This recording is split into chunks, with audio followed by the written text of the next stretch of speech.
শংকৰ তই ইয়াৰ পৰা যাগৈ যা, নহ'লে তোক মাৰি পেলাব। মৰিম, তোৰ তোৰ কাষতে মৰিম মই। শংকৰ, মোৰ মৃতদেহটো চুই তই এবাৰ তোৰ কান্দিবি, শান্তি পাব, এই অন্তৰখনে শান্তি পাব। কিন্তু এনেকৈ ইয়াত মই তোক পাগলৰ দৰে মৰিবলৈ নিদিওঁ। শংকৰ, মই এজনলৈ বিয়া হৈ আহিছো। কপালত সেন্দুৰখন আঁকিলেই বিয়া হোৱাটো নুবুজায়। পাগল হলেও এইখন ঘৰত মোৰ এজন স্বামী আছে, আৰু গাঁৱৰ সেই ভগা জুপুৰিত তোক শান্তিৰে মৰমেৰে জীয়াই ৰাখিবলৈ এই শংকৰ আছে।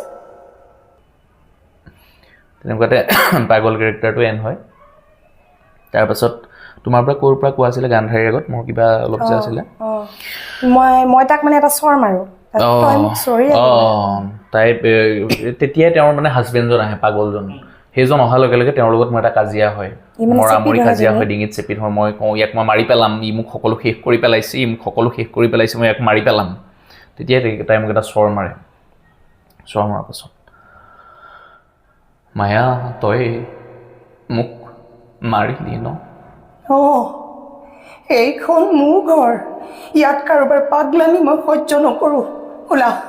ওলা ইয়াৰ পৰা। মই ইয়াত পাগলামি কৰিবলৈ অহা নাছিলো। তোক কষ্টত থকা দেখি তোক উদ্ধাৰ কৰিবলৈ আহিছিল। কোনে কৈছে মোক উদ্ধাৰ কৰিবলৈ? নিয়তিৰ ওচৰত হাৰ মানি তহঁতৰ মায়া মই কেতিয়াবাই ত্যাগ কৰিছো। কিয় আহ বাৰে বাৰে মোক আমনি কৰিবলৈ? ক ত্যাগ মুখেৰে কৈছ? ইয়াৰ পৰা জানো পাৰিছ ত্যাগ কৰিবলৈ? কিয় নোৱাৰিম? আমি নাৰীবোৰ কিমান ত্যাগী হ'ব পাৰো তই নাজান? অন্ধ ধৃতৰাষ্ট্ৰক স্বামী বৰণ কৰি গান্ধাৰীয়ে চকুত কাপোৰ বান্ধি অন্ধ হৈছিল। ময়ো এজন পাগলক স্বামী বৰণ কৰি নিজেও পাগলী হৈ যাব পাৰিম। গান্ধাৰী পাগলী? পাৰিবি, চব হ'ব পাৰিবি তই, কাৰণ তহঁত নাৰী। সুন্দৰ অভিনয় কৰিব পাৰ তহঁতে।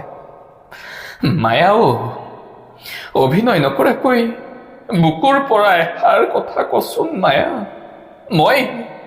মই কি হোৱাটো বিচাৰো? পৰৰ স্ত্ৰী হৰণ কৰা ৰাৱণ, নে পাণ্ডৱৰ সুখ সহ্য কৰিব নোৱাৰা দুৰ্যোধন? তোৰ এই স্বৰটো বুকুতে বান্ধি আজি মোৰো মন গৈছে এটা অভিনয় কৰিবলৈ। নিখুঁত অভিনয়। কাৰ জানো? সংসাৰৰ মায়াত আবদ্ধ নহওঁ বুলি প্ৰতিজ্ঞা কৰা ভীষ্মৰ।